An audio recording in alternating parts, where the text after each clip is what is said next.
この番組はご覧のスポンサーの提供でお送りします。Alrighty, welcome everyone. I'm Teeaboo and I am here for Mushoku Tensei, starting with episode 18. Or just episode 18. I don't think we're starting with it. I think we're ending with it too.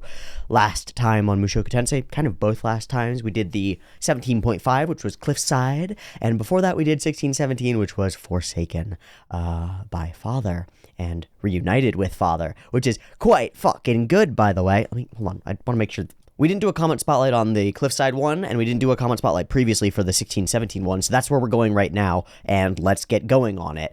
Let me pull up the comments because it cuts my editing time by hours, literally hours, to just do this from the outset. So let me set this up properly. This one, I have a window capture thing named comments now to pull up comments. And this way, if I pull up the comment section, I can just scroll through the comment section and show it to you. And I have to go through and screenshot every fucking one and put it and choose what size it is and put it off. And I don't have to fucking deal with that. I just do it, okay? Much better. Let's get started. So Ali Casey, first off, yeah, so I spoiled some stuff in FMAB and people got really mad at me. I don't give a shit. I'll do my best to express spoilers better in the future, but fucking cope. I'm going to talk about stories and I'm not going to dance around them. Deal.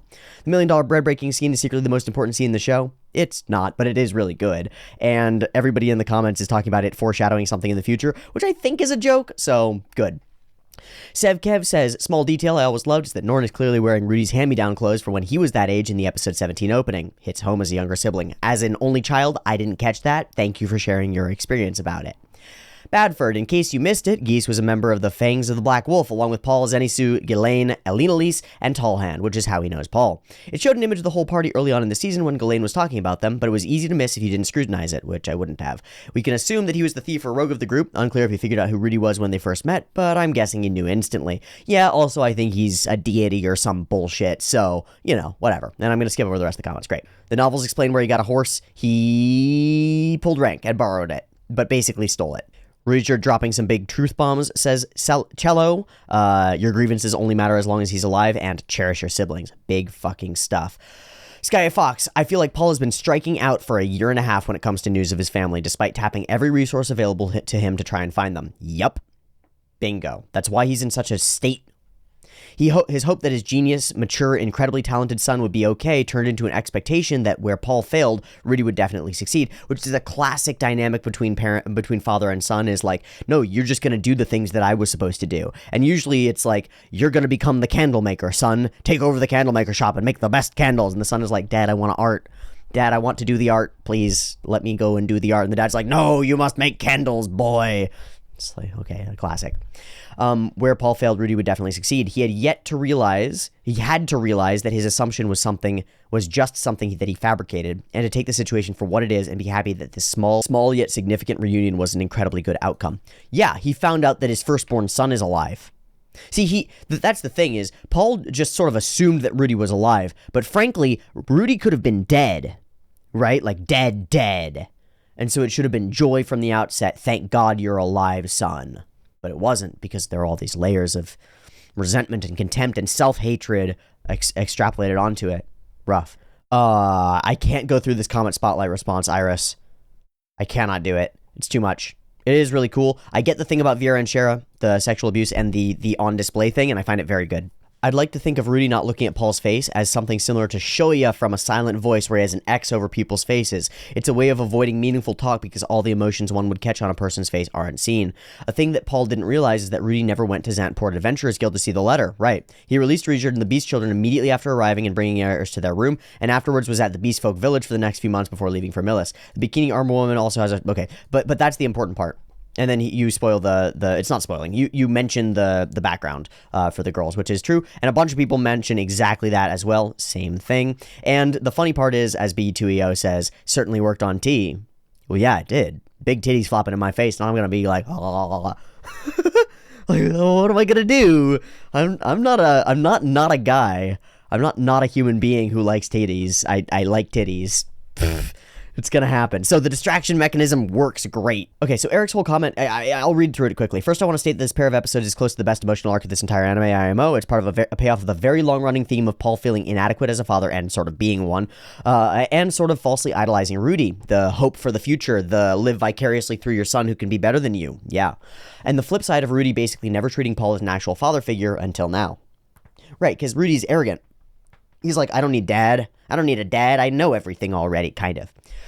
Second, and sorry that this has little to do with this episode, but there's a couple conversations now about the nature of hunter-gatherer life and the impetus for a transition to agriculture. This is, of course, an active field of study, and many scholars disagree and views have shifted. However, a couple things you raised strike me as a little too absolute and maybe based on outdated scholarship, and basically goes through to say the hunter-gatherer lifestyle's quality varies, impetus for transition to settled agriculture, which is where your best points are, I think. Your previous statement that there needs to be a base level of wealth in order to innovate is true. However, the other commenter's statement that some push is necessary is actually also accepted. Right, it's both. It's always both. Well, we're greedy creatures. We need more. But if we're constantly living hand to mouth, we don't have time to innovate. It does seem that for the hunter-gatherers living in fertile lands, some motivation does need to exist to push for experimentation.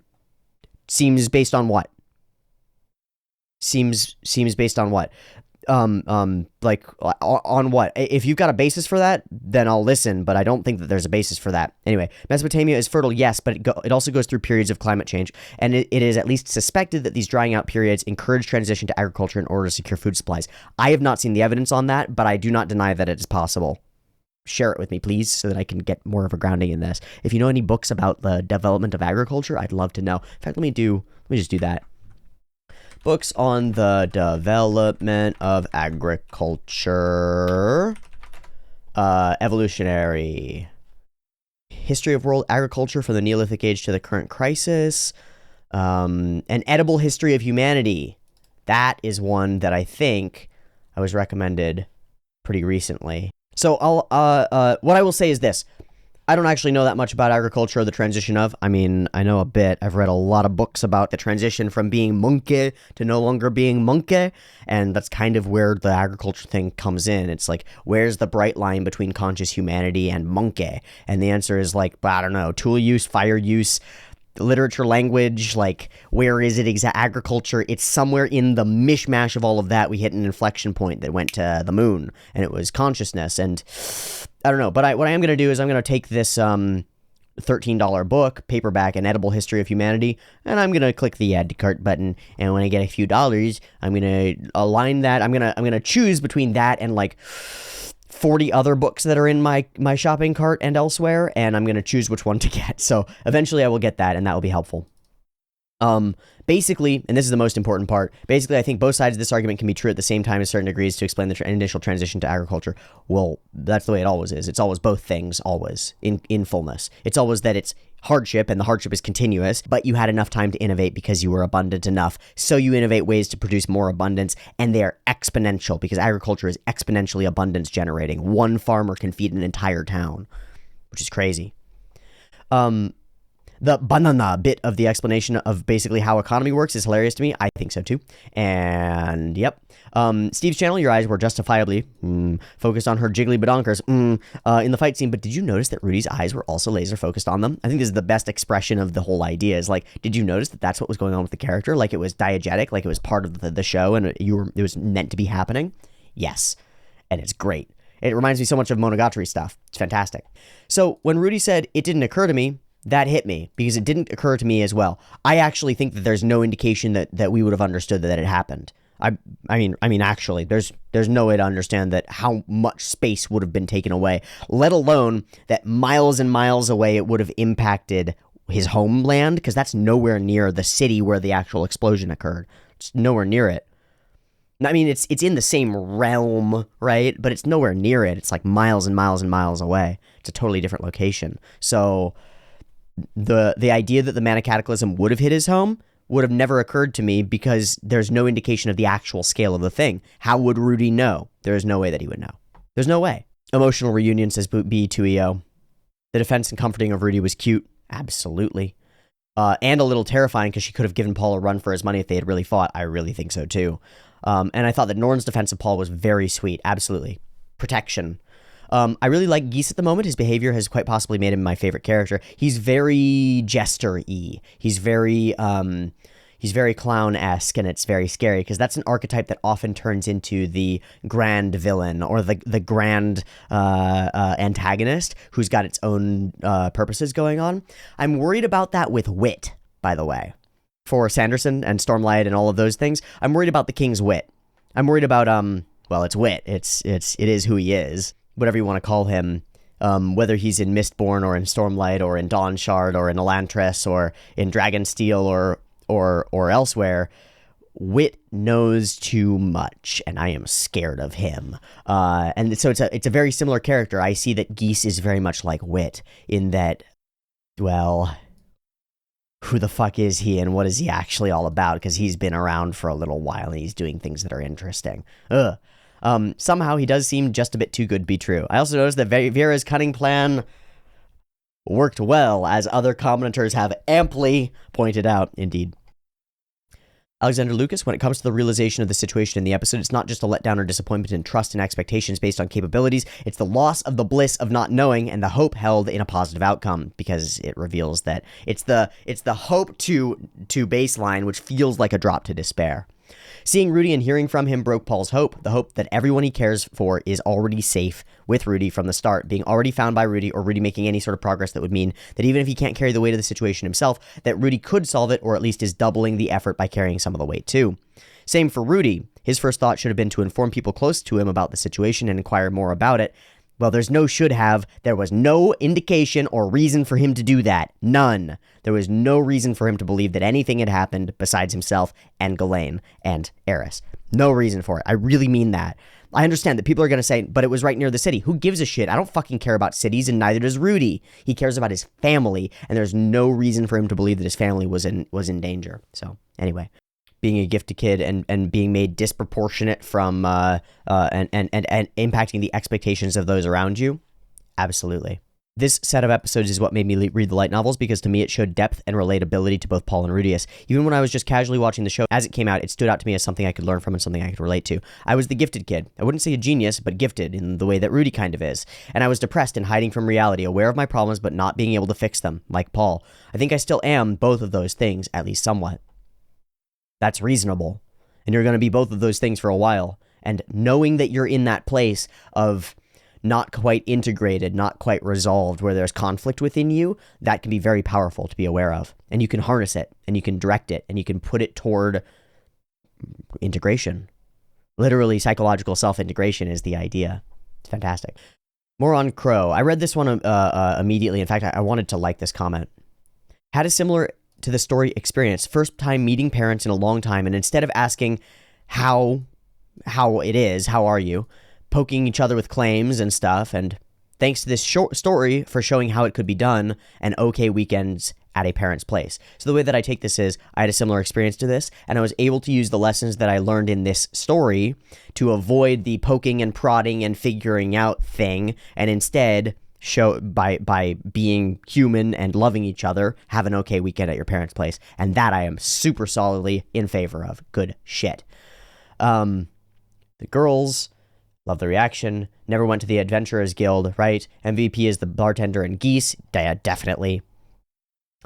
Kinner 159, who by the way has a Gurren Lagann, but British. Fuck yeah!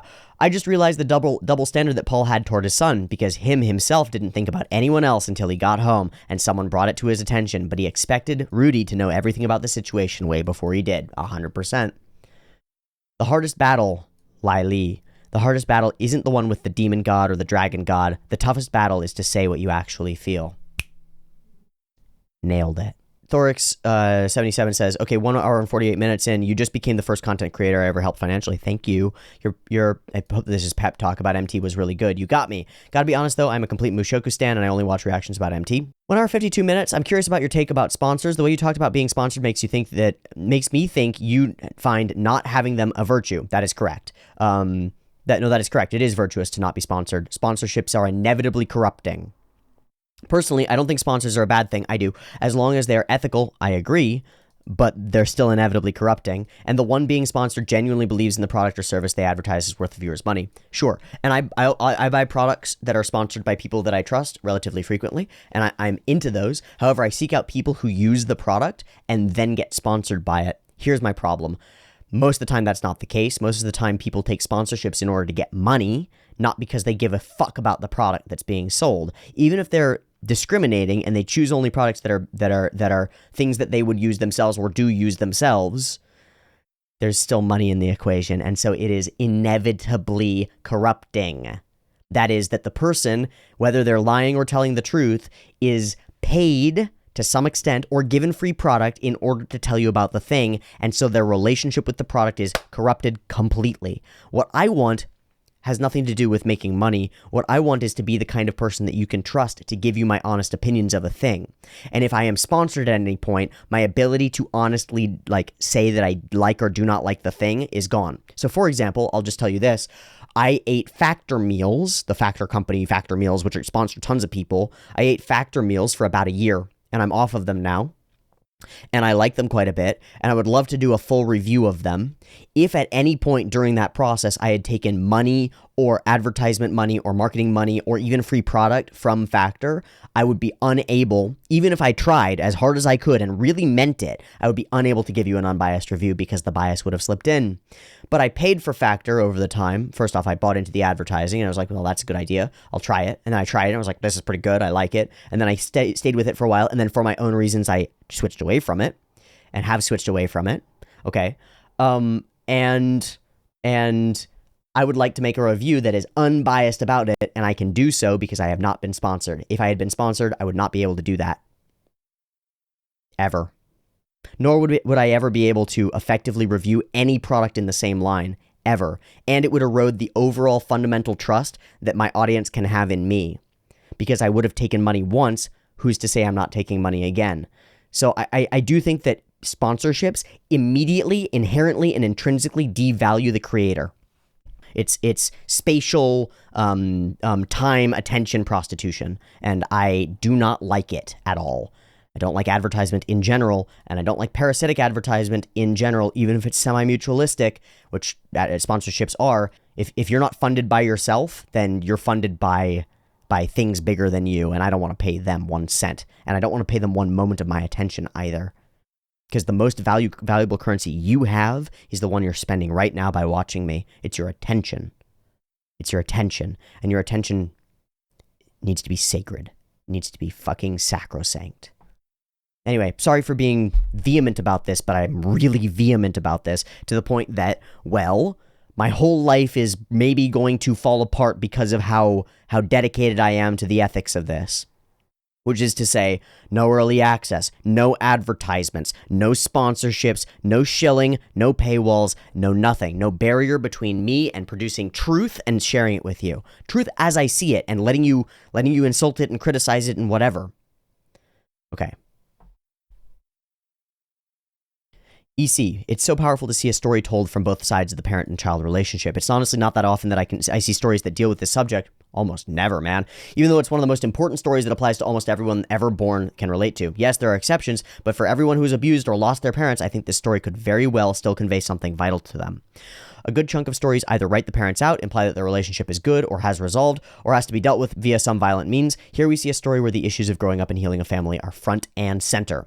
Geese came in clutch with his mediation. With your commentary, T, you're able to interpret the situation and glean what could be from the nuances of the situation. But for anyone without such an insight, having a character in the story to help guide what needs to be learned is so valuable. And because the characters don't know. In fact, Paul was one such person who had no context with which to understand this conflict. Given the fact that Paul too left his home for whatever reason in the past, the things he said in the earlier episodes about that are given a totally different context. Paul probably never reconciled with his own father and had no idea what to do, which is to say that sets the groundwork for the exact same thing to repeat itself. No more reconciliation.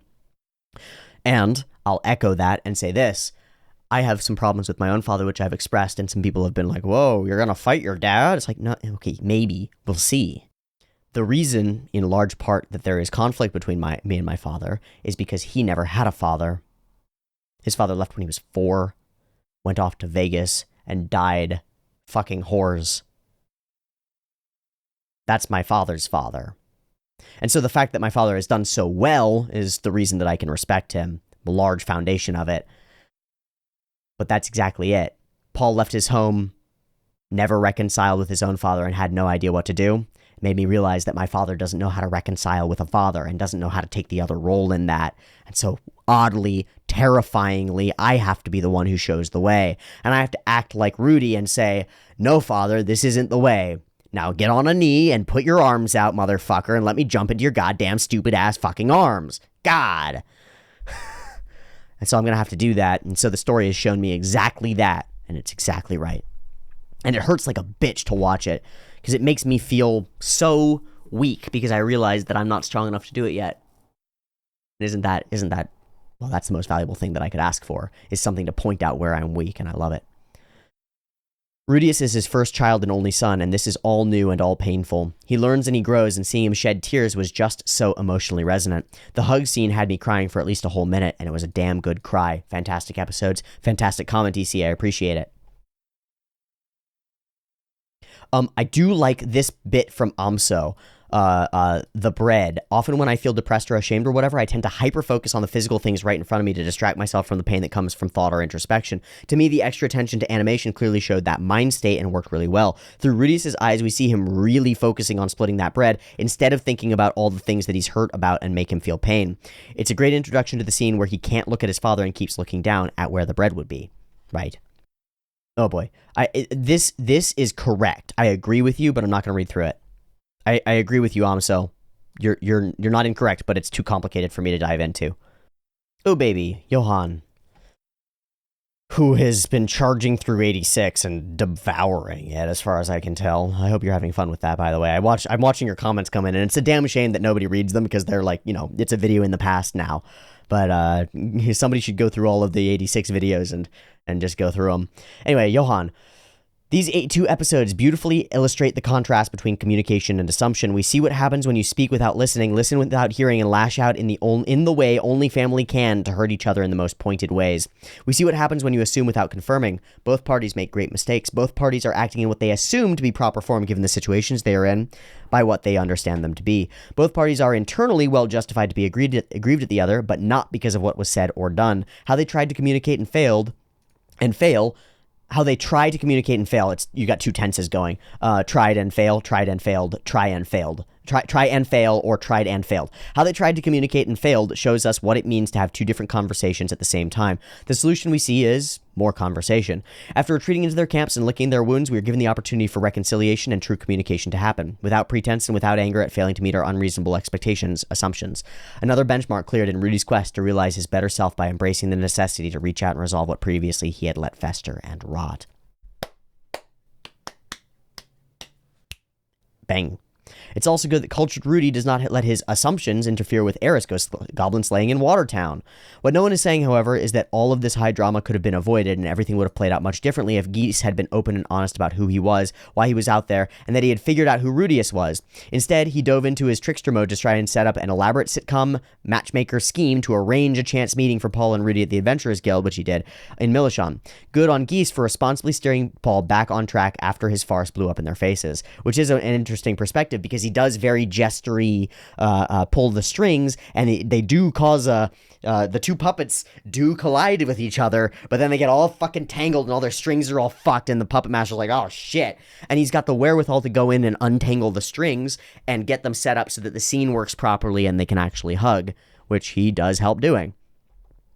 See, it's the kind of thing where I wouldn't be that surprised if that bartender was actually like, we pan out from that scene where the bartender is just happily like smiling and sitting there like, yeah, I helped with this thing. We pan out from that scene, or we pan into the bartender, we show that he's got black fingernails, and we pan out from there and we show that the real version of the same bartender is tied up in the bathroom somewhere and just like, Argh! And Geese has just taken over and is playing the role of that character in order to be there and align the duo. See, that's the kind of thing that wouldn't surprise me about Geese as a trickster. But of course, I don't think that's actually the case. And there is a story about the bartender character in the anime studio originally intended to replace him with Geese. The author insisted that this line had to come from an unrelated third party. The bartender wasn't cut out, and the anime is better for it. If it had come from Geese, who Rudy already knew and was already playing matchmaker, it wouldn't have had the same impact. The bartender had no big reason to get involved, but the tension between father and son was so painful that it affected unrelated people around them. And if an unrelated and unbiased person tells you that you should probably do something, you should take their word seriously. There may be a bigger reason that I'm not seeing. Well, I see it this way. Geese is the kind of character who doesn't have a family. The bartender is the kind of character who does, right? That old man working in that bar, that guy has a family. Whether he's got a wife or not, or if she's still alive or not, is unclear, but you know that guy has sons. Whether it's explicitly stated in the show or not, you know that guy has or had sons. And so, like Rudyard, he's speaking from experience. This comment from Patrick Grunsell is about moving out of the home for post-secondary education and moving into dorms.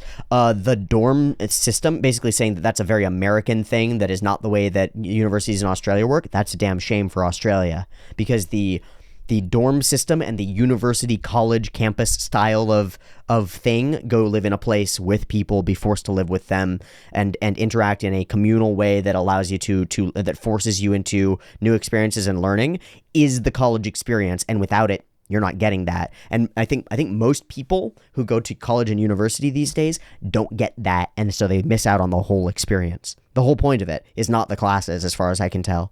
The whole point of it is the social experience of living there with other people, and makes me wonder how fucked we are that our university system is so different from that, and so built to machine churn out people who are all the same and capable of doing workforce stuff, which, by the way, I think is a good thing if it's a trade school, and a bad thing if it's an overall modern education, right? Then that doesn't, we don't want an education that turns you into a cookie cutter mold boy.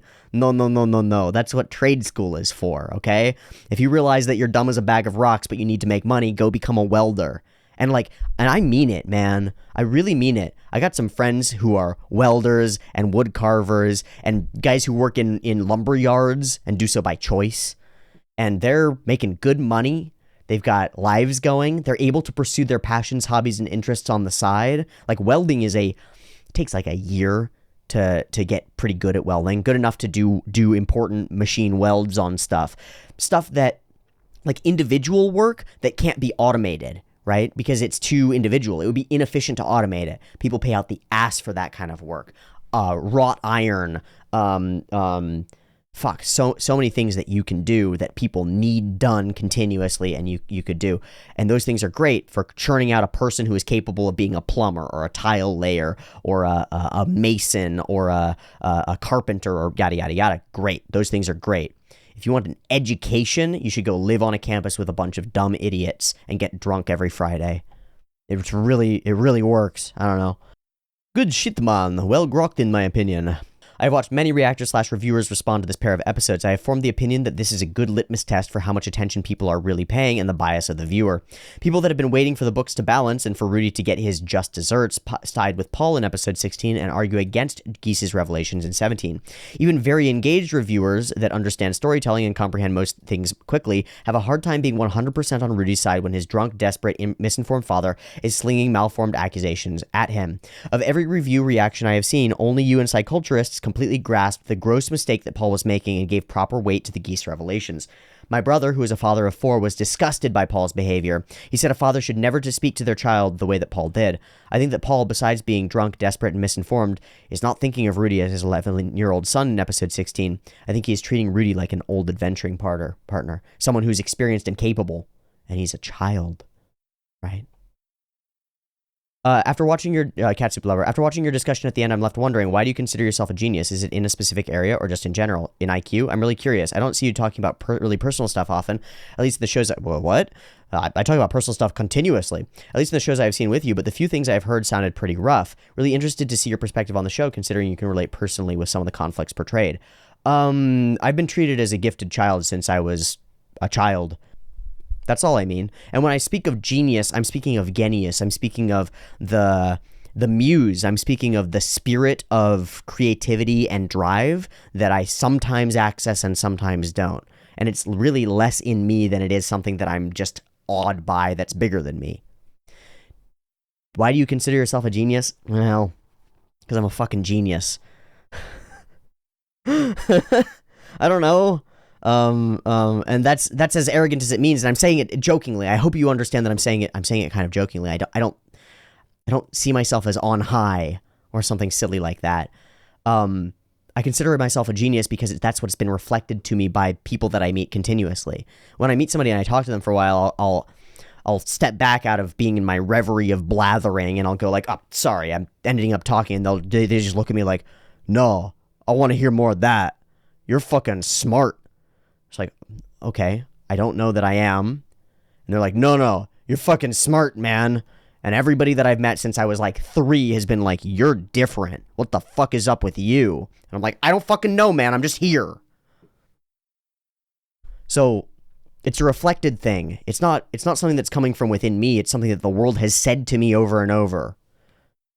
And it's one of those things where I'm so bad at taking compliments that I've ignored it for a long time. But let me put it this way. The first time I took the SAT test, standard testing for college, I got perfect scores on the writing and reading sections. Perfect scores. No missed questions at all. I hadn't done any test prep. I hadn't done anything. I got perfect scores on them. I got like a 680 on math because I'm not great at math. I'm not an ingenious at math. But when it comes to words and writing, and specifically analogous thinking, analogies, I'm in the top percent of the top percent of the top percent. I don't know why. I'm not responsible for it. If I were, if I were responsible for it, I could be proud of it. If I'd built it, I could be proud of it. But I didn't build it. It's just innate. It's like, I'm not responsible for the genuine fact that my muscle insertions are in good places. Like, when I put mass on myself and I get more muscular, I have a very aesthetic proportioned body. And it's like, wow, that's really cool. But I'm not responsible for that. What I'm responsible for is the size and strength and fidelity of the musculature, right? So I can't be proud of the frame, but I can be proud of all the things that I build on top of it. Likewise, I can't be proud of my sort of innate ability to parse words, but I can build on it and I can be proud of the things that I've built. Something like that. Well, right before we get into talking about Patreon stuff, I'll just read this from Cody Tiffany. Maybe I listened for contradiction too much, but your speech about the new Patreon policy, it stunk of reverse psychology and blatant beg. That being said, I know you were not meaning it that uncouthly. Well, I wasn't. I feel the need to point out that stuff in case that people are not aware of how they sound. Heard. You can't help your voice sounding naturally manipulative to me. No. You can't help interpreting it as manipulative. I am trying to manipulate you by looking you in the eye as close as I can and saying, please give me money. It's exactly as manipulative as performing art on a subway with a hat in front of you, which is to say it's zero manipulative. I have the same issue with psychoculturist. Okay. I recognize it's nothing con man, but I have to remind myself to not knee-jerk take offense. It's just how you guys sound, dialect almost. In my case, people say I have an accent despite me not hearing it myself, that type of thing. So if you hear it from me and you hear it from Ed, there's something weird there, because Ed is one of the most articulate and effective communicators that I've had the pleasure of speaking to, and I'm up there too. So maybe there's something about the articulation of communication that feels manipulative to you because it's trying to make an emotional connection with you. But I don't know. What I do see is a lot of that knee-jerk take offense response, and all of it seems to be from you, because most people are responding in the opposite way. So I don't know how to take it. Okay, and Kyle Smith says, I'm curious, and on the same topic, I'm curious about the perspective of this idea that early access content being paywalled is exploitative. Well, it literally is. It's exploiting the need for things quickly. It's exploiting that desire, and then it's actually not giving you anything of value, which is to say the content already exists. I'm manufacturing fake value by withholding it from you for a week, and then I'm exploiting your need to get the content immediately to get you to pay me for it, which actually then just puts you in the same circumstance that you were in before, which is that you get it a week earlier, but that's still a week away for the new you who's now up with the times, and that's fucking useless. It doesn't actually change anything.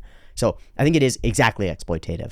I 100% respect the idea of making your content free, but I'm not sure that I entirely agree that the way you released content before was bad or evil, as the term exploitative generally has a negative connotation to it. I don't think it was evil either, but it wasn't good enough. If you truly think there is value in your work, then it is wrong that you request someone to part ways with some of their value, aka money, in turn to gain the value you created with your content. No, and that's what I'm doing. But if you think there is truly something valuable about your work, then is it wrong to withhold that work from somebody else and then force them to pay you money in order to access it? Yes, and the two are different. What I'm doing now is what you've said, which is request someone part ways with some of their value, aka money, in turn to gain the value that you created with your content. And that's what I'm doing by saying, if you value my content, give me money. You get it? Like, there's no barrier now. There's no barrier. It's just, if you value the content, give me the money. There's no, if you need the content right now and your dumb animal brain is unable to go, I must wait. If you're not capable of handling the marshmallow test, right, then I'm exploiting that. See, that's not good enough to me. Now, I'm fully aware and have done significant research on manipulative marketing, especially in the world of free-to-play video games, so I get what you are saying when you express that it feels manipulative to lock content behind an early access paywall to try to manipulate people into giving you money to access the content faster than before. But from my perspective, this is already a better situation than what is universally accepted or fair. Well, the universally accepted way is ridiculous. It's not acceptable at all. The normal is theft. The normal is lies and advertisement and sponsorship and parasitism. That's the normal. The normal, most fair, accepted way, just in case people are confused, is that you pay for the thing you want and get the thing that you want. If you don't pay for it, then you don't get it. For example, if you want a loaf of bread, then you go down to the store and you buy a loaf of bread. If you don't pay for the bread, then you don't get the bread.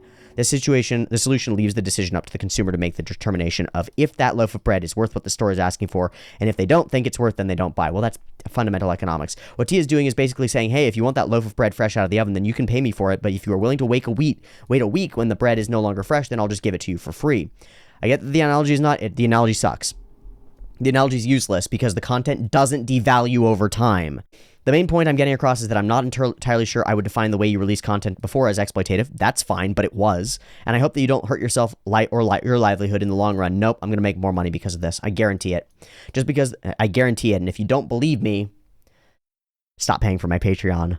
And if you do believe me, come pay for the Patreon.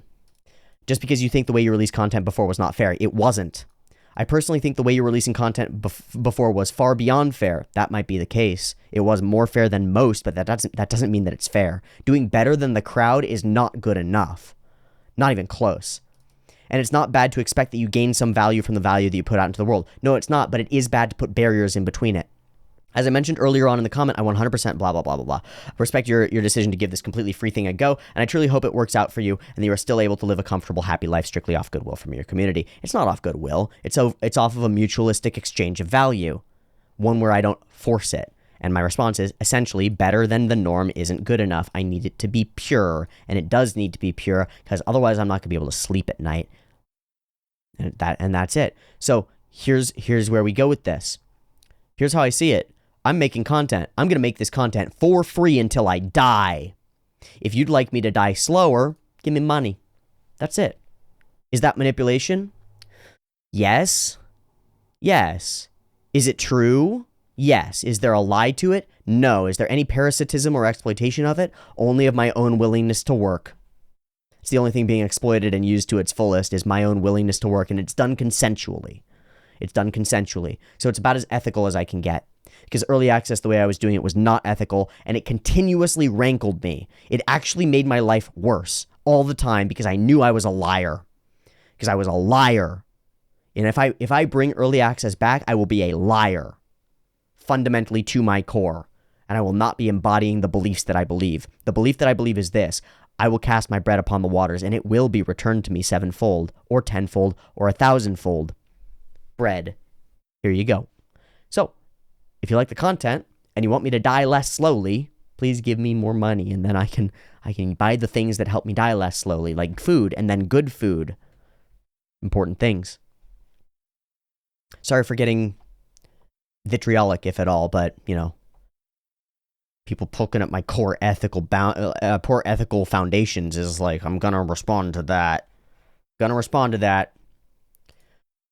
Okay, and then over to the 17.5. Cliff, you took everything from me. Rudy, I don't even know who you are. All the guild receptionists are gorgeous with big tatas. God, how do I get a job? How do I get the job of being the guy who cleans the floors at that guild? Because I would love to be... You can take it where it's going. Kyukawa is the animator, right? Eris kills people super easily, right? Rudius doesn't handle that effectively as well, right? I love this comment from Joe O. Keep making predictions about these characters. I already know the story and it's amusing whether you're right or wrong. I just like sitting here with a cheeky grin either way. And I love that shit. So we're gonna end there. I love that shit, Joe. That's good. I think that's how it should be. I appreciate your willingness to sit there and let me fuck around and find out. And maybe never find out, which is sad, without feeling the compulsion, the need to drop in and be like, no, this way is the way that the thing is, and it's this way all the time, because some people have that compulsion, and I understand it, but it does get kind of tedious. In any case, we're going to turn our attention to episode 18 of Mushoku Tensei, and I don't know what the title of this episode is, so we're just going to get into it. Having reunited with the father and then headed off into the wild blue yonder, and having had the bit of goblin slaying from Eris, though we won't probably find out about that until late in season 2, I would assume, or much later even when Cliff becomes the big bad evil guy or whatever with a whole church behind him. I can see Cliff becoming a magic pope and being like, I've built myself to fight you, Rudy. And Rudy again is like, I'm sorry, what? sorry, who are you? What the fuck are you talking about, man? I don't know you. You don't know me. What? Regardless, that's where we're at, and here we go from there. Give me a second to do a breaky thingy, sinky thingy, come back in a moment. All right, welcome back. We're good to go for episode 18 of Mushoku Tensei. I just did a breathing exercise, and I'm a little hyperoxygenated. Hold on a sec.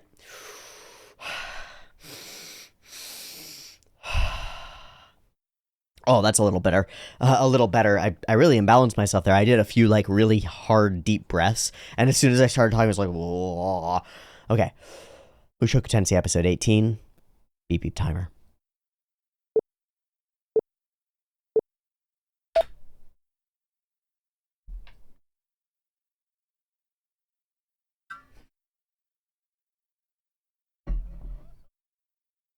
Boo. And apparently, Rudy is crying here in the novel. And we don't show that effectively, which is unfortunate. Ooh, hi sheeps. Ooh, familiar places. Gorgeous. I love the water, it looks great. Also, those horses didn't look bad, even though I think they were CG horses, which usually turn me off immensely.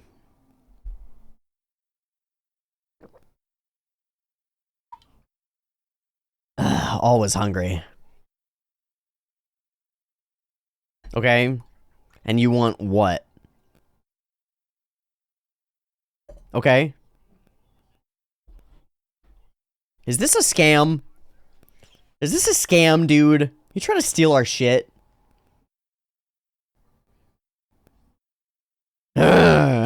He's Armstrong. Yeah.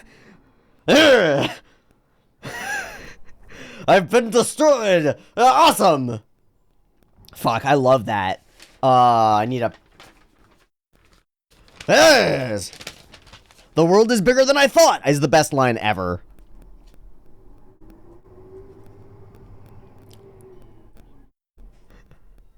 It's Letterkenny as well.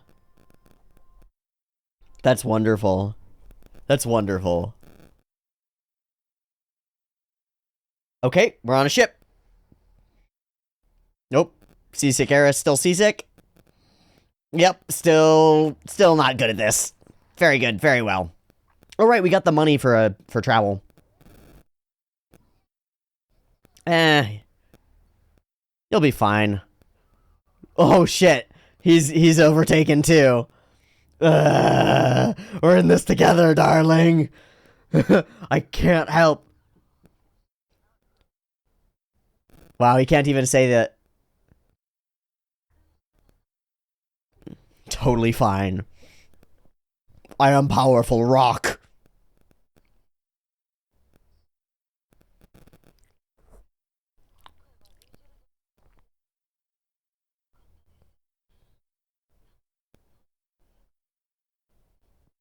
I suppose. Yeah, not even jokingly.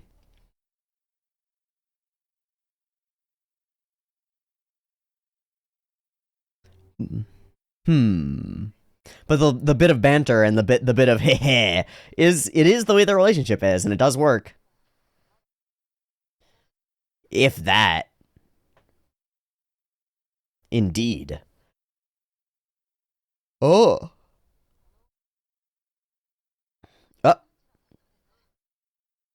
Yeah, don't talk of food. Oh yeah. So they want more. Dekimasu.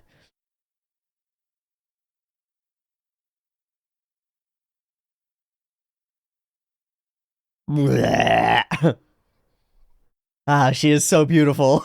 My glorious flower.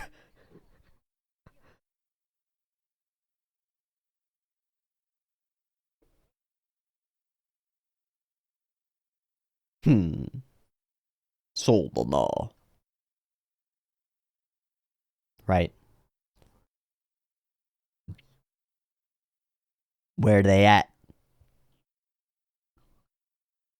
Oh, I know that Ghislaine is still alive. That bitch ain't dying for nothing. Not unless she gets killed. A real man never dies, even when he is killed.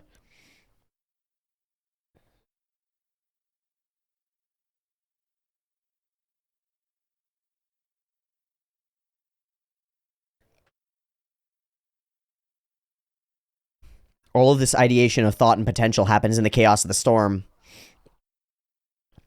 But what will actually come out of this? Ooh, clear sky. That's fucking sick looking. Hey, we made it. I can tell that I'm into that person just because of the hand. Wait. This is her previous adventuring friend, right? Blaze was the fucking big guy, the big guy with the axe. So when she saw herself at that table with him and the other guy, that's them. Is this the fucking asshole? Is this the same horseman? I don't know. I think so, because he's got I think the tattoos are the same. No. No, horseman, don't try to fuck my girl.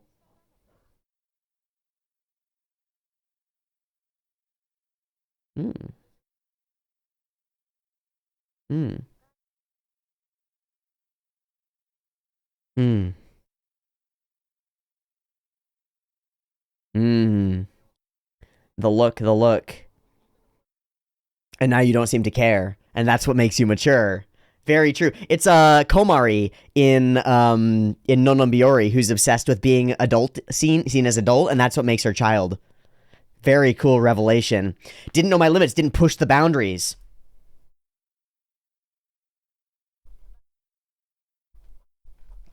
Ooh, see, and then we get a sexual image, right?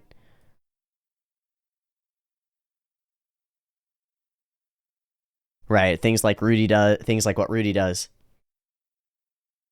It is him! Same guy. Oh, it means you look like shit, bud. そうと言いますね。Wow.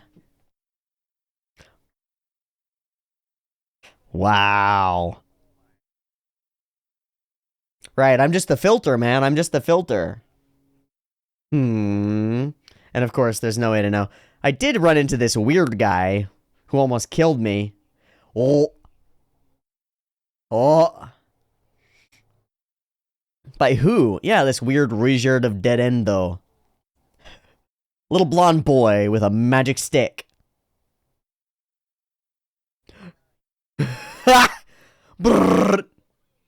Wait, is this a different response? Wait, is this a different response? Did she die to Spurds? Did her parents get killed by dead end?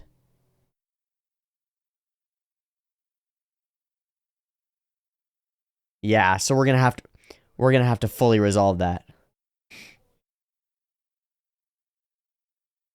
No, we know where her parents are. That's right. I'm sorry. Oh, so not true. You really haven't gone home. You're not mature at all. Yeah. Got her.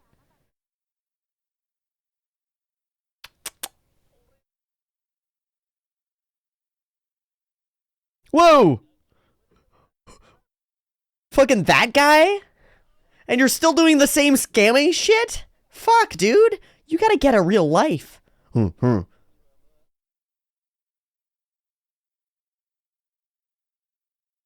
I would be your due. Wow. Wow. And we get respect for the most hated character, Noko fucking Para. Families.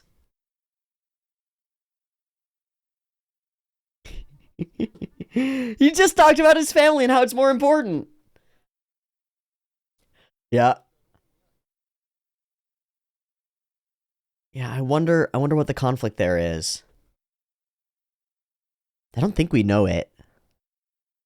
But it's hard. Oh, she is going. This is the place. Let's go, Roxy. Let's go, Roxy. Another revelation, another resolution. Where's the guard? Everything seems peaceful, though. Yep. Through the threshold, exactly like Rudy leaving the house. It's a different kind of threshold.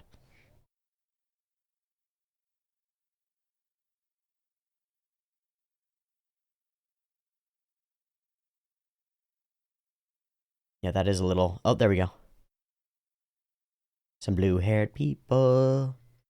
Whoa. What?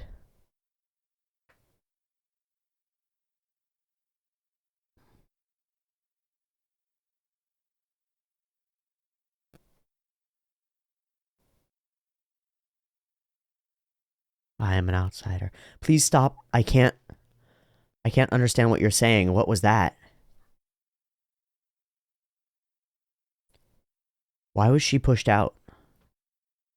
Yeah, why were you pushed out?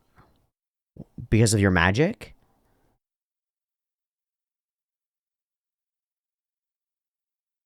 There's life here, girl.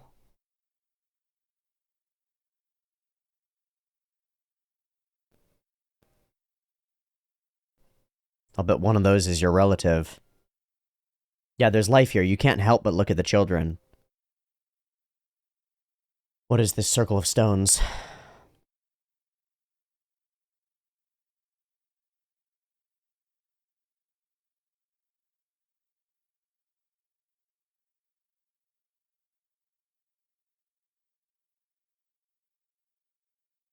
Memory? Memory. Her carving these while the others played. She's a weirdo. An outcast.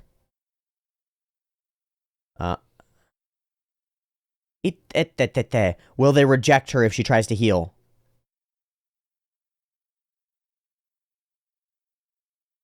She's scared to do it.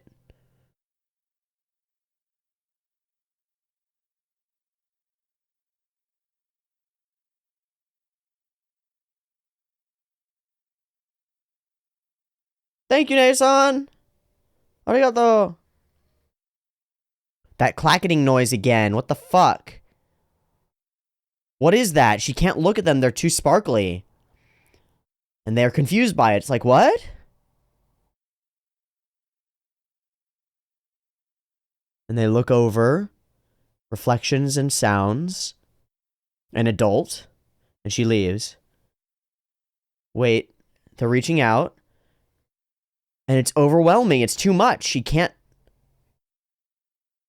What the fuck is up with Roxy? Where's this trauma, man? Because this is trauma. But we're going to find out what the object is that's clicking and clinking soon. And then we'll understand. That's got to be her home, huh? I'll bet it is. Or maybe she was looking at the path upward.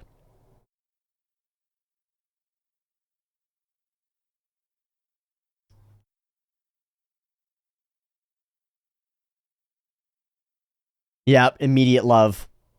Oh, but an uncertainty of how to approach.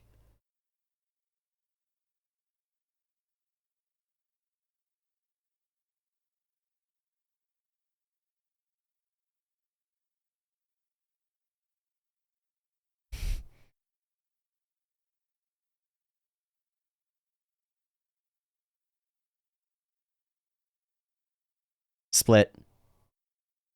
She can't speak to them, but it's her own nervousness. Right. Come in, come in. Come in, come in. You're welcome, you are welcome, but she's not welcome in her own mind. So they give her the space. Clickety-clack again, what the fuck?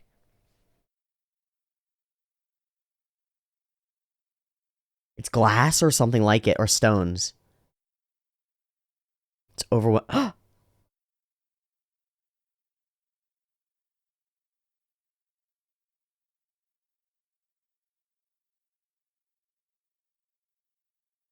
Please stay. She came here for this, you idiot. Saw. What? What? Fucking go. Yeah. Embracing time. Touching time. There we go. A connection. Okay, good. Crucial. Please stay. Huh? Call home once a week. So that's the. God, they live so fucking long.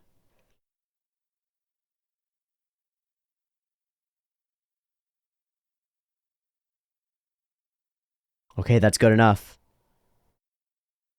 Yeah. An overwhelming emotion, huh? Just in that you're not cast out. Yeah, there we go. They haven't been able to communicate ever, as far as I can tell. Whoa.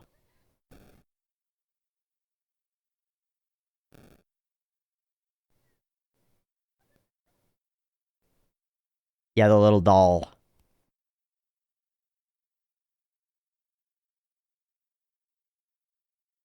What's the book? Because they've kept all of her stuff.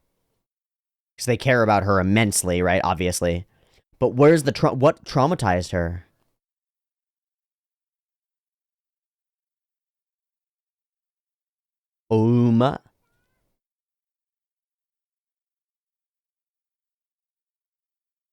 What's that look?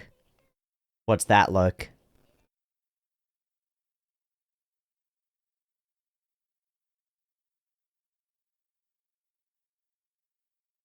Okay.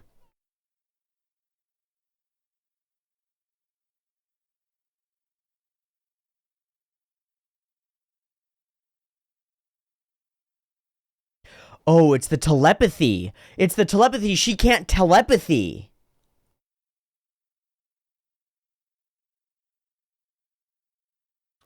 Got it. She only hears sparks and sparkles. Holy shit.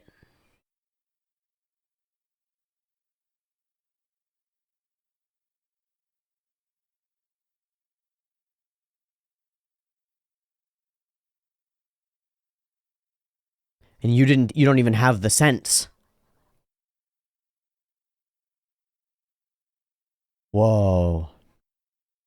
Yeah, okay, I totally didn't get it at all. Now I get it. Fuck! Fully unable to communicate. It's such a good mirror for autism and spectrum sort of disorders. Holy shit. Such a good layered metaphor for spectrum disorders. Extraordinary. That inability to articulate and communicate effectively on the same medium that everyone's doing.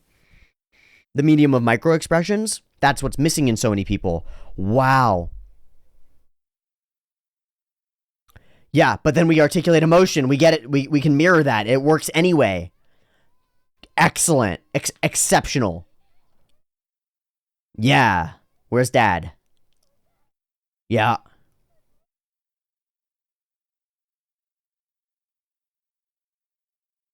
And so finally we bridge the gap that's unbridgeable. Ooh. Oh, man, that's getting to me.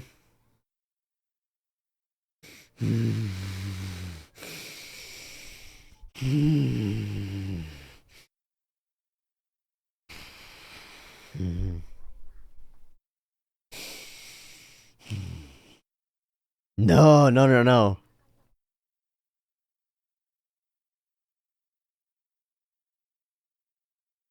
If you can share any level of it. Click, clack.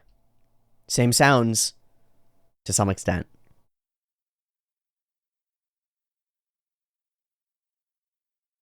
I wonder if she'll wake up telepathically viable.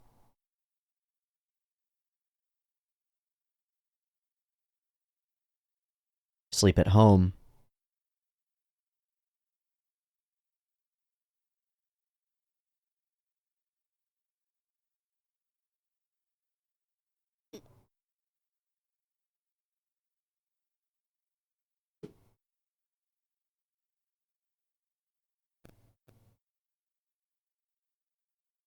So no, it doesn't fix itself, and good.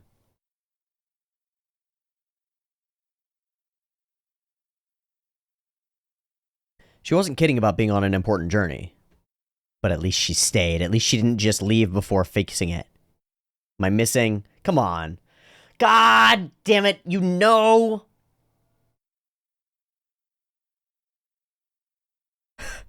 No, this blonde boy. Really? Huh. Richard. Hi? Nani? Tell me everything, now. Yes, a redhead.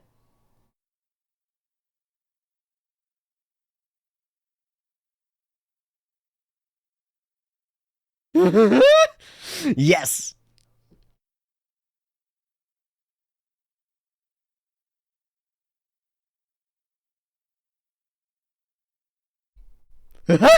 She's gone. She's gone. Alright. Too many revelations too quickly. Wow, what an episode. This is awesome.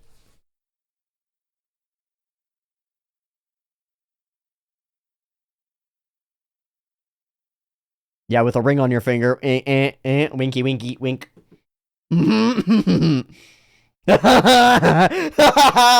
Never! You will not marry my daughter! We're back to the same damn joke. That's great. As established before. Perfect. Ugh, fathers and fathers, right? Fuck, what an understated episode.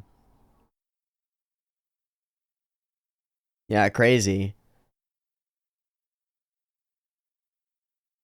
So clickety clack, you put it together.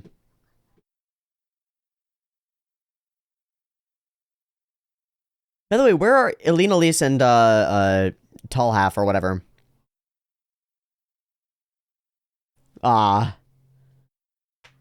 But he's with Dead End. She doesn't realize that he's actually walking around with Dead End. That's so funny. How amazing will he? Oh my god. Really? Right? Really? Always? Elena Lise.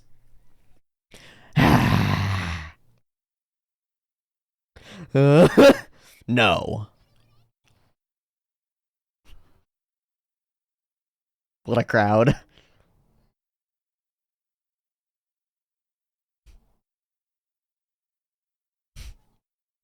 A little bit of, oh, of course it does. Of course it does. Darling.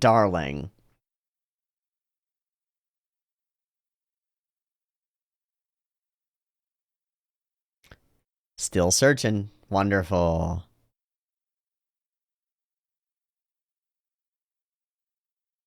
I know that he's okay, and so it doesn't matter.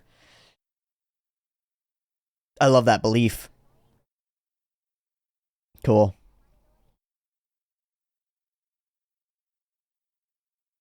Cool. Separate journeys. All right, we let the ED play, and that's gonna be heading toward the end. Wow.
My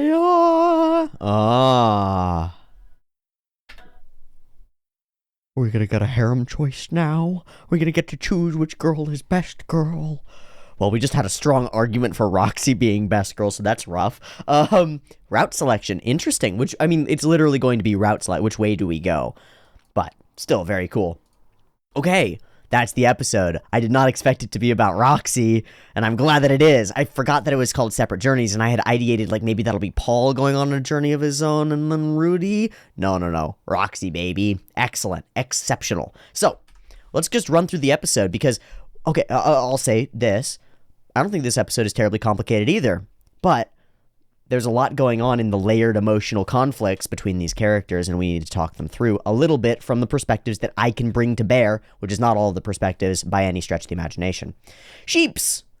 They're so cute. I really like the landscapes. I think they're gorgeous. I think they really work. The water looks good. Even the CG horses. I think there's still CG here, which is odd. I think they look okay. I don't mind them much at all. Anakasueta! So I love this shit. I love this shit so much. They've got a reputation, so dudes are just standing out in the road challenging them to duels. And I love that as soon as Ruijerd is like, well, I guess I haven't sparred in a while, we get this look from him. Yes, the chance to test my mettle. This is exactly right. This is who you should be, you fucking idiot. You piece of shit who isn't good at stuff. You think you're a pretty good swordsman, right? Go out there, find somebody who might be better than you, and challenge them to a duel, and get your ass kicked. Okay? I haven't sparred like this in some time, and we get this face from him. It's literally Alexander Armstrong from Fullmetal Alchemist. It's like, yeah, I'm ready. I'm ready to go. Good. And he's ready to lose, too. And we hard cut to, I see, you have beaten me. Indeed, I cannot believe that anyone could be so strong as you. And then the line that he says is my favorite line in the entire episode, no holds barred. And even I like it, I like it a lot. The world is bigger than I thought. Oh, shit. Interesting. Because that's exactly it. I've been ideating and articulating and mentioning this idea for a while, which is go find a wall that's bigger than you and push against it so hard that it breaks you. And then you're going to find out exactly where you are, and you'll be made and rearranged stronger in order to overcome the wall. Well, that's what this dude does. He stands in the middle of the road and goes, I'm seeking big walls. Got me? And Ruijerd is like, yeah, I'm a pretty good big wall, dude. I'll give you a wall. And he's like, ow, that was a big wall. Fuck, that's awesome. Holy shit, there are cool walls. I thought I'd overcome everything. Amazing. Exactly the attitude you should have toward life is like, yes, I seek out people who are better than me to learn from. And please beat my ass. It's exactly right. And I want to step back and talk through the way that works in Super Smash Bros. Because that's how I ideate it, is in Super Smash Bros. Melee. Super Smash Bros. Melee is a fighting game, and it has a serious competitive community. And lots of people during the years of Smash, in fact, up through till now, even at the present, people do this all the time.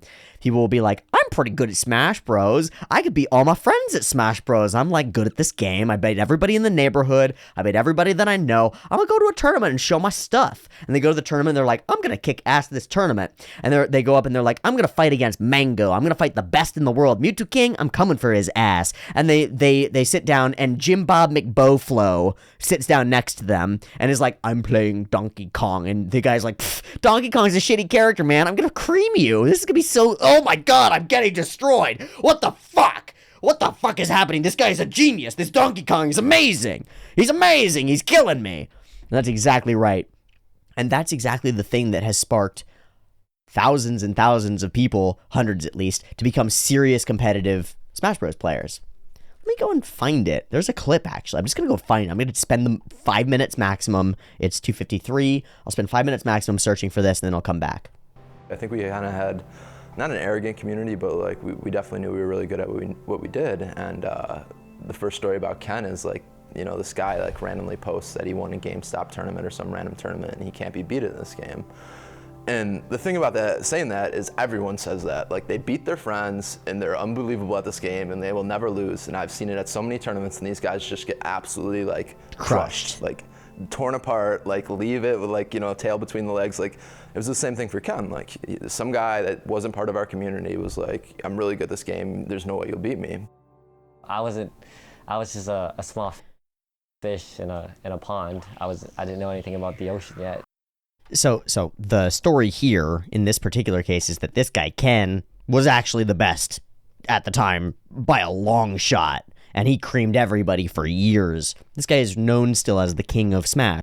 That phrase that was said earlier about these guys who come into the community and just get crushed. They just get absolutely torn up because they're like, yeah, I'm totally good. I won a local tournament. I'm gonna be the best ever. And people are just like, I want to point that out because that's what immediately makes me think of is find the realm where you'd like to be good at something and then go out and get crushed by the parts of it that are way bigger than you. And that's the best way to find out that the world is way bigger than you thought, that you're a small fish, and that the ocean is out there. And what it reveals is, oh, I thought I was done. Great. I have so much work I can still do. I have so much learning to do. And that turns some people off, right? They'll leave with their tail between their legs, literally. It turns some people off. Actually, it reminds me of crushing you, West Balls crushing you. Okay, so I'm gonna pull this up again. I've done this. I've brought this up before, but I'm gonna do it again. This is from Dare to Shine. Oops, that's the wrong one. It's from Dare to Shine. It's West Balls Falco doesn't care about you. He communicates. He communicates so clearly to them that, like, you are beneath me. You are not worth my time. I am not even going to look at what you're doing in the neutral game because I don't care. And it almost, you know, like that. Like, what? That was not a. That didn't make any sense to do. Yeah. Right. Right, and you can actually see him. Look at him here. Yeah, like what? That was not a. That didn't. He looks at his friend. He's like, haha, got him. Make any sense to do. Yeah. Right. Yeah, you're right. But then, you know, you're sitting here in your ether and you're like, oh my god, this guy doesn't care about me and he's still winning. What am I? And then you start doubting yourself. Yep. Right. And, you know, stuff like that happens. West Balls doesn't give you respect because you don't deserve it, and then you continue to prove to him that you don't deserve it. And that's like the West Balls classic, I feel like. Oh my god. So here's what I think West Balls does. This particular character who was playing Falco there, just fucking that guy up. I think what he does actively and intentionally is he acts as that filter. He acts as Ruijerd here, in a sense, where he's like, yeah, I'll let you test yourself against me. I'll be the wall that breaks you. And then some of the people that he demolishes go home with their tail between their legs and they never come back to Smash. They never come back to the fighting. And West Balls goes, good, then you weren't worthy in the first place. I'm the filter. And it's the same thing that Nokapara actually says that he's doing later. He's scamming people, and it's like, well, I'm the filter. I'm the one who fucks with the weak to make sure that only the strong get into this business. Because if you're in this business and you're weak, you're going to get eaten up, chewed up, and spit out by people who are worse and actually evil. Way worse than me. I'm the kind side of evil. I'm the kind side of chaos. And you can crush yourself against me, and I'll scam you out of your money, and I'll make fun of you, and I'll make light of you. And if you run away with your tail tucked between your legs, then that's what was meant to be. And if you come back stronger, then that was what was meant to be too. So this attitude of the world is bigger than I thought, and Ruijerd on the other side being like, well, you weren't a challenge, bud. But on his end, it's this glorious, farewell, fellow spurred man. You are also a warrior, and we're in this warrior thing together. Yes. And then, of course, we make a joke of it because it gets to be a little bit too much because there are like a dozen of them, and they're like, I'm Jimmy McFlipples. And you're like, okay, Jimmy Flipples, I'm going to kick your ass too. And I'm Johnny Bobbins. And you're like, okay, Johnny Bobbins, I'm going to kick your ass too. It's like, all right, these guys need to get the fuck out of my way at some point. Still, an exceptional scene, and one that sets up some of the things that are later in the episode really quite well.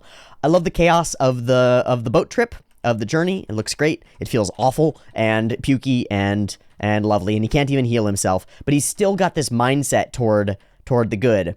I do like this moment. I guess he does come in handy sometimes in sort of a backhanded way, and Ruijerd is like, don't be uppity about your father. He's like, no, you don't get it. It's okay.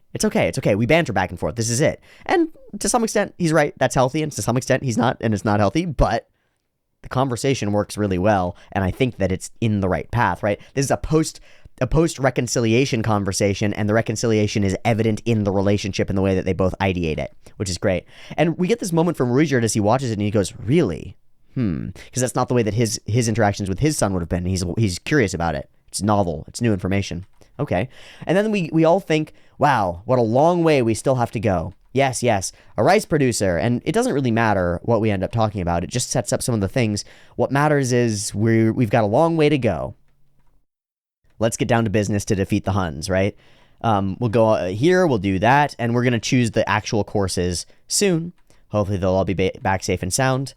We'll finally return, and we'll see what's up. And we return to here. Beautiful, beautiful sky. I really like that. And it is it is Roxy and Nokopara.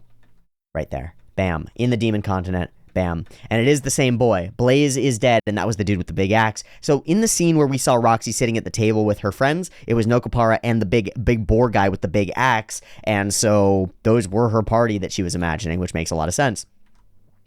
Cursed every time I made a mistake. I love this little moving the beans around thing because it's a nervous tick that we use a little bit later for another purpose.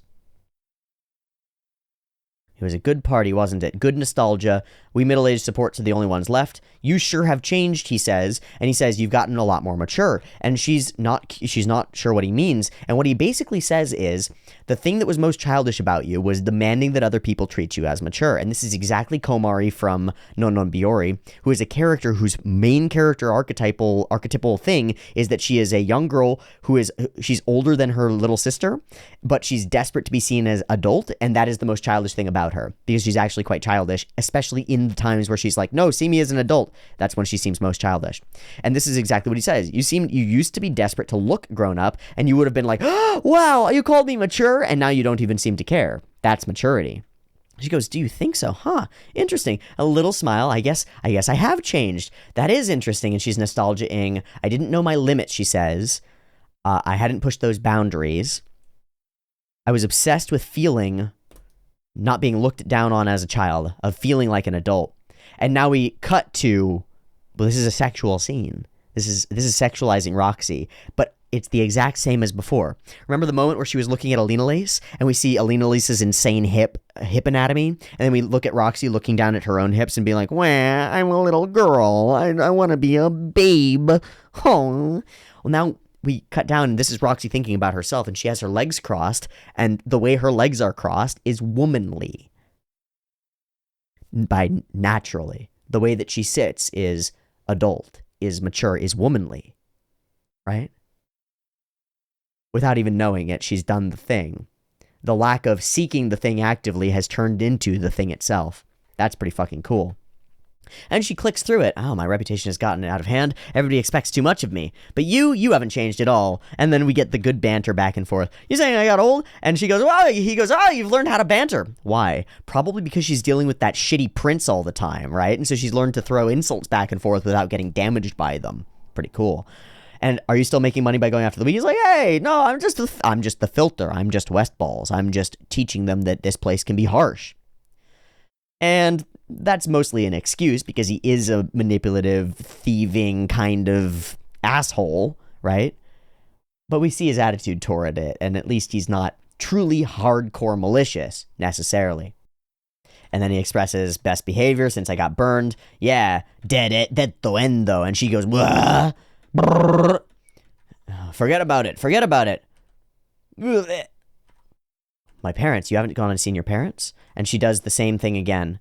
You haven't talked to them even since then? Same thing, nervous tick, drops it, flicks it away. Wait, are you serious? You haven't gone home at all? And she goes, but nobody would like me, baka. He's like, fuck, you don't get it at all. You really don't get it at all. You just keep running away. And he's like, and she goes, how dare you? How dare you lecture me? And he says, well, I got a wife and kids, so I dare, actually. I know what connection means. And it's a shocking revelation to us. And it's a doubly shocking revelation because Rudy was ready to kill this man. And it seemed justified. And I was all for it. It wasn't that many episodes ago, right? Rudy's gathering up power. And my only response is, Rudy, you're going to hurt yourself if you do this. You'll destroy yourself in destroying this person and the city that surrounds you. You'll destroy yourself trying to protect Eris. That was my fear. But I had no compunctions about killing Nokopara. I don't give a fuck about him. He was an asshole. Lay him out on the streets. I don't care. And we find out he's a person with a family. Uh-oh. It's not that easy. Bragging about your love life? That's not what it is. Sometimes things get crazy, but I would be or do anything for them. That's how parents are. And he's right. That's how parents should be, at least. And he says it, and I should have gotten it right here. Who cares if you can't use telepathy? I'm just stupid. That's it. There are things that matter a lot more. And she doesn't really believe it. And he goes, whatever, and banter's back. You've only got one family. You should make up before you really regret it. And so she thinks it through and she arrives. And everything is as she remembered it. And this moment right here I want to note is really important. This is the same scene as Rudy stepping outside of the threshold of his house for the first time. It's the same scene, right? It's Roxy stepping into an uncomfortable place, out of a comfortable place, which is outside of her family dynamic. She doesn't want to be back here because it's uncomfortable inside instead of outside. It's changed a little, not much, some people, and here's what we get. They look at her, and we start to get the sounds, right? Clickety clack clack click clack click click clickety clack. And I didn't get what that was. That's the telepathy. Please stop it. I can't understand what you're saying. And they look and they're like, oh, so you're an outsider. And that's what she means. Why are you an outcast? Because you're an outcast. And they turn away. Alienation the whole time I lived here. Rough. Exclusionary and closed off from the world. Now she carries all of her bits and pieces, all of her wizard's garb back. And she looks up to see children playing. And the children keep playing, right? Because kids keep playing. She remembers the nostalgia of herself separated. She expresses her desire to help and be helpful. She heals the child. They express to her clickety-clack, clickety-clack, clickety-clack, and she can't hear it, so she looks away. And they go, what? And they turn, and as a new clickety-clack comes in, and they're all clickety-clacking with the mother, or with the female, who shows up and reaches out, but can't reach out. The communication barrier is there. There's no way to communicate. It's impossible. And so Roxy runs. And runs and runs and runs and finds herself resting right near her own home. And so she steps up to the plate and again steps through a threshold. Again, right? Another one. Now it's home. She steps inside, and exactly as you would expect, her parents are right there. And their immediate response is, Roxy! Not or clickety-clack. It's Roxy! And then a stop. Because they don't know whether they're allowed to communicate with her. She's pushed them away for so long. And so we get this somber stepping back like, but this desperation to connect. This awkwardness. This uncertainty. This is like any sort of deep-seated familial conflict. This is a weird place to put it. This is how a family acts awkwardly around a child who's like revealed something that they don't agree with, but they still want to be, they don't know how to negotiate the communicated space anymore. It's I've seen depictions that are very much like this depiction that are, instead of being about something that's missing, they're about something that's different, which is, for example, that the child has left the home because the child has realized that the child is gay, has expressed that to the parents, and the parents have been unable to cope with it. And now in the return, there's this desperation to reach out, but this lack of the fundamental underlying trust in the negotiated space. And so the awkwardness abounds, right? And we get these attempts at expression. What have you been doing? Did you come alone? And she becomes bashful again. I'd love to tell you. And when she's split. And they realize that they might have pushed too far and that they can't reach her. And then the mother does exactly what she should, which is, I see. Okay, well, I'm really glad that you're safe. Please stay for a while. And they go, yes, please stay as long as you can. And they begin to go back to their thing. And she takes the opportunity to try to leave. And she sees them being happy and smiling and working together. But here's the thing. They're happy and smiling and working together. What they're doing is they're saying, this is the family thing. They're not actively looking at her, but they're putting on the show of it, right? It's like, we're doing the family thing. Come and join us, daughter. Come and join us. Come and join us. Come and join us. And the mother with her little knowing smile. It's like, we all get the thing. Come and join us on the thing. Meet us where we're at. And they're trying to show that you're still welcome here, by not focusing on you too much or overwhelming you too much. And so she says, oh no. And both of them go, ah! Because they're waiting, right? The whole time. That's what's going on, is they're pretending to be invested in this work, but they're waiting. Ah. Shit. Fuck. Shit. You're leaving already? I am. I have to. I'm on an urgent journey. Please stay the night. No. I'm on an urgent journey. I just stopped by, and it's a lie. She's just afraid. But when will you come home next? And she says, I can't say. I may never come back. And she's not even looking at them. And it's in that moment that the mother realizes that she must touch her daughter. There's a chance that she will never see her again, and so she reaches out and grabs her hand. Roxy, please come home once in a while. We care about you. And it's the physical contact more than anything that matters here. And she goes, fine. Promise? Promise? Hi. And immediately as she makes that promise, the welling occurs. The absolute shattering. There's no holds barred here. Like, there's no stopping this dam from bursting. And she looks up and she sees that the other dam has burst too. Oh, there's care here. And then that shatters a person. When somebody, you're in a communicated experience with somebody and they begin crying, our nervous systems sync up. I learned this last night. I was listening to a Huberman podcast on love and relationships and stuff. This is fascinating. When two people are face-to-face speaking intimately or speaking seriously about their emotions, their brain waves literally synchronize. Literally, their brain waves synchronize. And here's the crazy part. When they experience a narrative together, and it doesn't have to be their narrative, but if you sit with somebody and you experience a narrative together, you both read a story, or you both listen to somebody else reading a story, your heartbeats and your brain waves syncopate. They synchronize. Literally. So here's my theory. That's what I'm doing with you.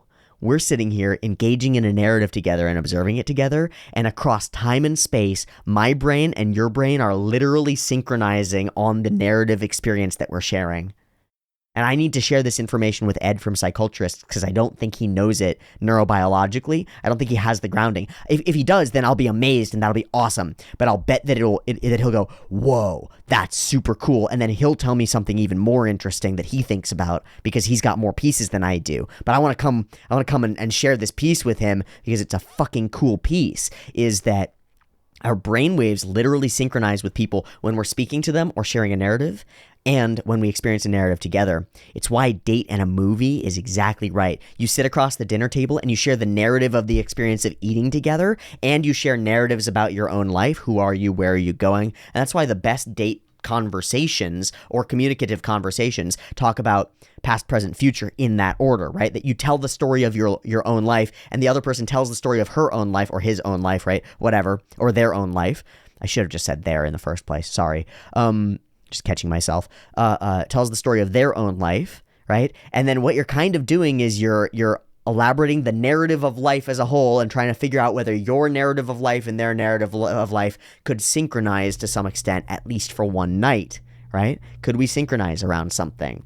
And that synchronization is literally the dance that occurs during sexuality and sexual contact, and must be arranged properly in order for both people in the sexual contact to reach climax and have an effective bonding experience. So that's pretty interesting, is that emotionally, if you're resonating with somebody, you're literally resonating with them because the waves of your brain and the waves of their brain and the waveform that is your heartbeat, boom, boom, boom, boom, boom, boom, boom, boom, and the wave that is their heartbeat, boom, boom, boom, boom, are actually getting to be in sync as you communicate with them by looking into each other's eyes. Our brains literally do that. And what I think is going on is I think we're literally quantum entangling each other. Literally, like by looking into each other's eyes across distance. It doesn't seem to matter how distant we are. We can literally entangle each other's souls with one another and speak person to person, human to human, in a way that synchronizes our ideas, not our ideas as much, but like our heartbeat and our feeling. So that's an interesting concept. I think that's a really fascinating concept, and I don't know how far that goes, but I think it might go infinitely far. I think the closeness and proximity, because it's literally true. Like, women who spend a lot of time with each other, their menstrual cycles will sync up. And men who spend a lot of time with each other, men or women, people who spend a lot of time with each other, their patterns of thinking will sync up. If they spend enough time with each other, they become more like an amalgamation that are more similar people, because they share with each other, and there's this osmosis, this semi-permeable membrane between them through which ideas and stuff flow, and that membrane is the beat. It's the rhythm that they're both syncopated to, synchronized with. And I think you can do it just by going and dancing with somebody or by going and listening to music with somebody. It synchronizes you because it's something external that's going oomph, oomph, oomph, oomph. And so we all synchronize our bodies with it. I experienced this at the concert, right? Standing in a crowd and everybody's jumping up and down at the same time going, yeah, wow, this is cool. Whoa. And half the experience is the music and the shit that's going on. And half the experience is jumping up and down. But all of the experience is experiencing it all with other people. And you're literally experiencing it with them, and it's making you closer to them. Why do we feel closer after we share experiences with somebody? We're actually closer, like closer to being the same kind of waveforms. Some of our waveforms are aligned. Some of our brain patterns are aligned, literally, physically. Not just the ideas are being aligned, but physically. And so that means that as I'm getting excited about this idea, if you're along with me for the ride, in a way, you're probably, whoa, like a little bit of excitement spills from me into you, right? How insane is that? I think it's insane. And then we can resonate with characters on screens, and we can share the experience of resonating with characters on screens to resonate with each other. So when we watch a show together, physically in the same space, we're synchronizing our whole entity to the piece of media that is third party and separate from us. And if we do it across time and space via video, we can still do it. It's just not quite as effective. But the most effective way is if each of you is expressing your own personal narrative to each other. That way you're expressing truth to each other, and you're building a communalized narrative in the center of the two of you. That's like sitting across the dinner table with you in the center of the table. You're constructing this thing that's our synchronized being. What it also means is that all the podcast hosts who bring in incredibly intelligent people and then sit across a table from them and talk for 2 hours, the podcast host is literally downloading the brainwaves of the person that they're talking to and expressing and demonstrating all the brainwaves of the podcast host as well. So the two people are literally becoming more like they're closer to the same person without losing any of their individuality in the process. They're just gaining. You don't lose anything from it. You only gain. That's fucking cool. That's fucking cool.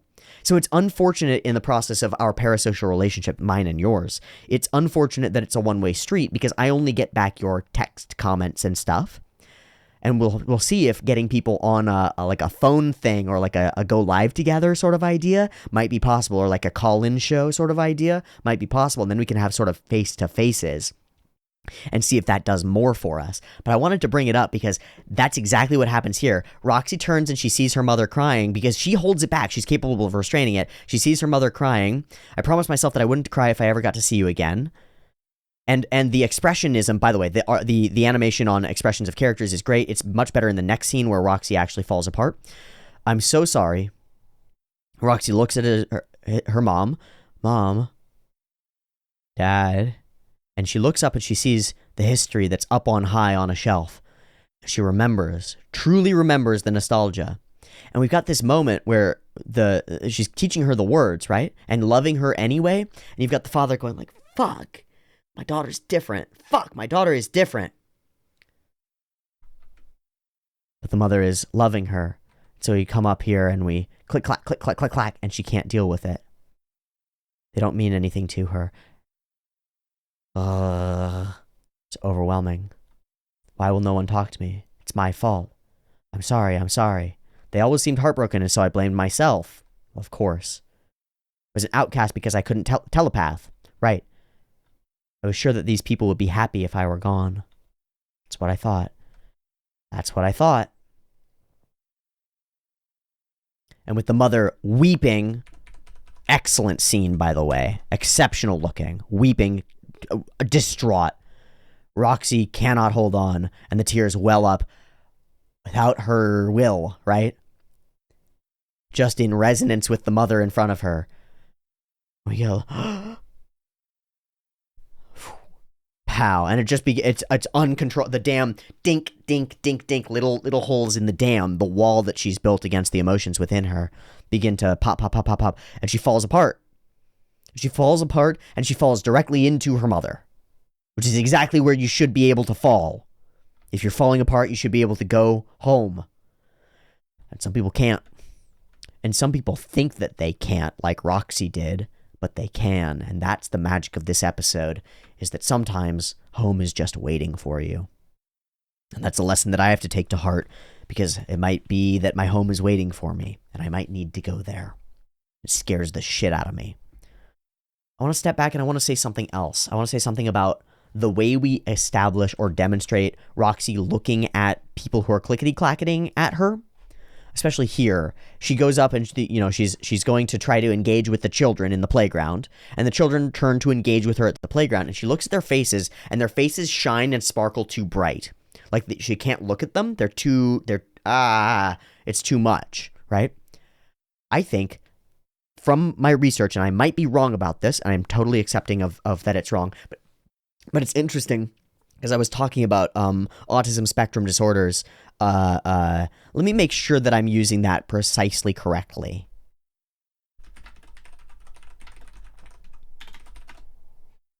Yes, ASD, autism spectrum disorder, a developmental disability caused by differences in the brain, often have problems with social communication and interaction, and restricted or repetitive behaviors or interests. Also might have different ways of learning, moving, or paying attention. Right. And it's a group of developmental disabilities, and often it has to do with how people perceive and socialize with others.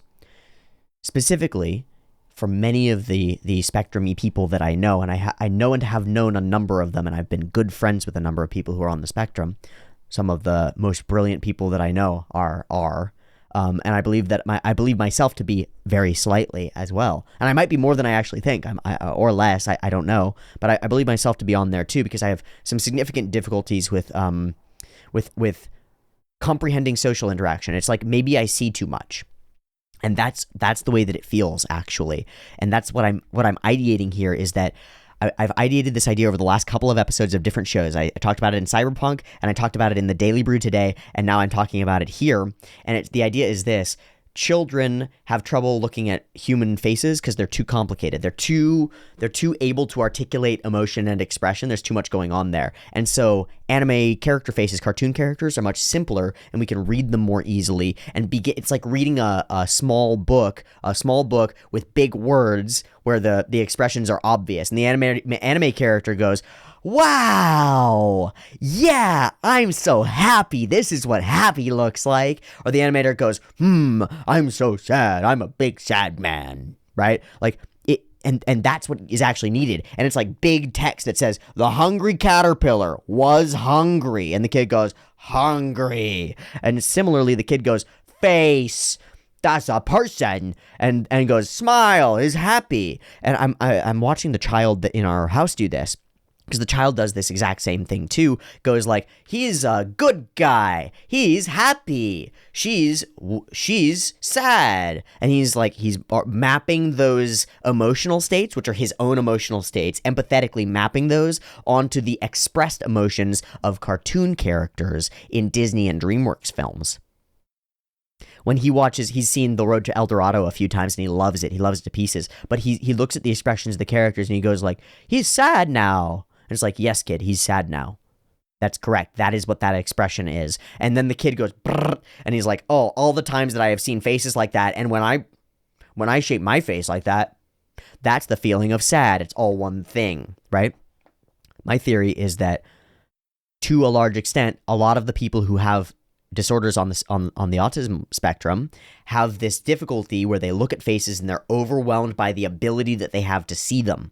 And it's similar to the overwhelm that you get when you're on a psychedelic drug and you look at your own face in the mirror, because you look at your own face and it's way more complicated than you thought. And you're like, "What the fuck is that?" And that's about right. And so I wonder if people walking around with spectrum disorders feel like Roxy, where everybody around them is pinging them continuously with these emotional expressions and subtle vocal shifts and subtle changes to their expression, and like little micro expressions that they can't even control, right? And bits of the smile. And for example, if the autistic person looks at everybody who's smiling and they see that the smile is a bit of a lie, right? Because everybody around them is smiling at them going, "Oh, darling, aren't you so special?" The person is like, "What the fuck, or why are you not doing the expression right? Ah!"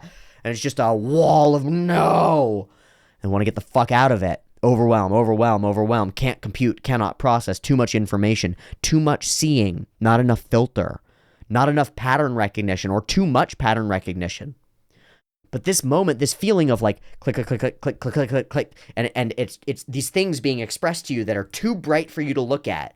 That's the idea that Roxy has, and I think that might be the best depiction of this that I've ever seen. So my question is one of humility, because I don't know nothing about nothing. My question is this: how many of you know people who are on the spectrum or are on the spectrum yourselves? And do you relate or find a way to figure a way to relate Roxy's experiences of looking at people in the faces and having them try to communicate at her, and it being an overload of information that she can't parse? Because that's what it seems like. It seems like everybody's trying to communicate with you, and Roxy actually wants to communicate with them back, but there's some block in between her, and it's her lack of telepathy. There's some translation block that all of it just gets parsed as noise. It just gets parsed as raw data, and that's overwhelming. It's static. It's like when you turn a TV to static, it's so loud.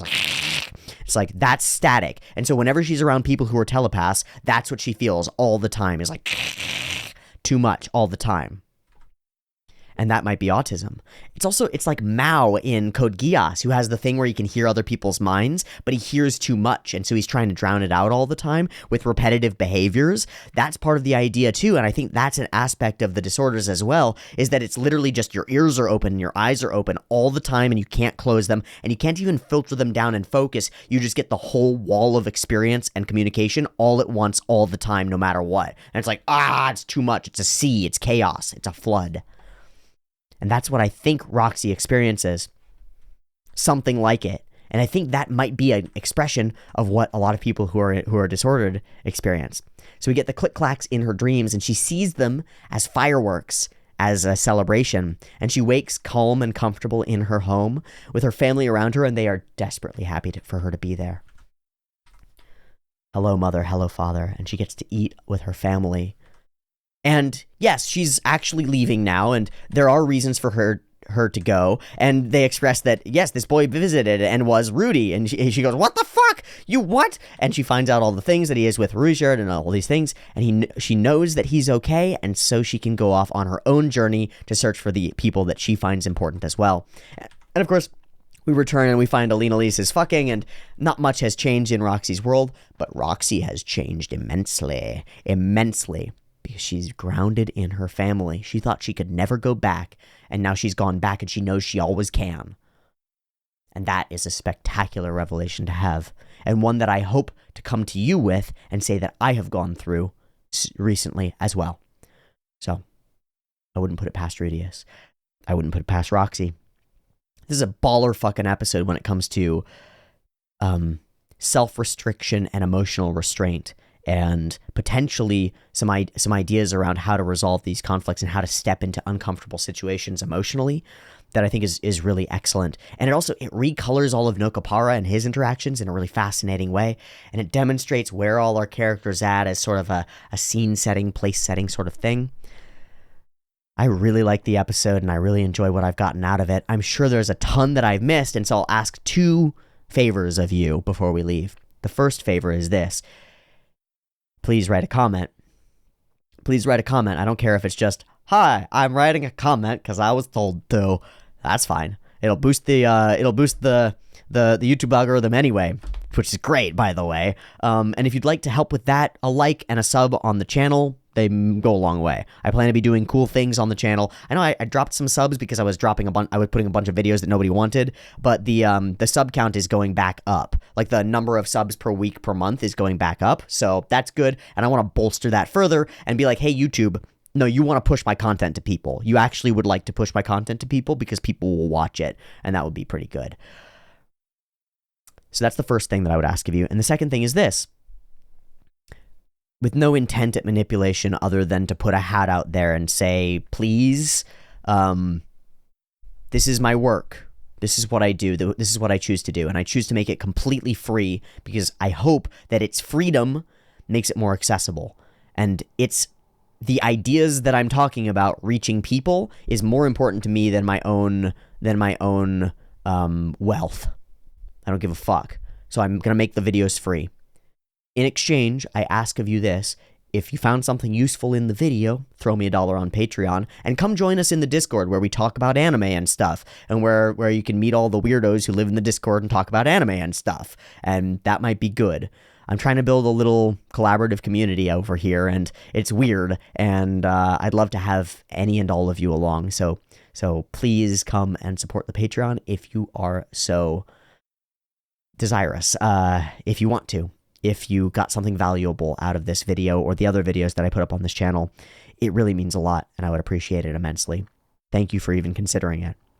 And with that, with the shilling out of the way, and the homework, which is to write a comment, please, because I'll read it, and I hope that it's interesting, and I really hope that I get some insights from some people around this this autism idea, because I think it's an interesting idea that is articulated in many texts, but linking it to a piece of media like this, it makes it easier for me to understand, and maybe that would make it easier for other people to understand, and maybe that would be a potent way to express, explain, explore, and educate on things like autism and other mental health conditions. I don't know if I would consider it a mental health condition, but mental conditions that materially alter in different and multifarious and beautiful ways the lives of many people.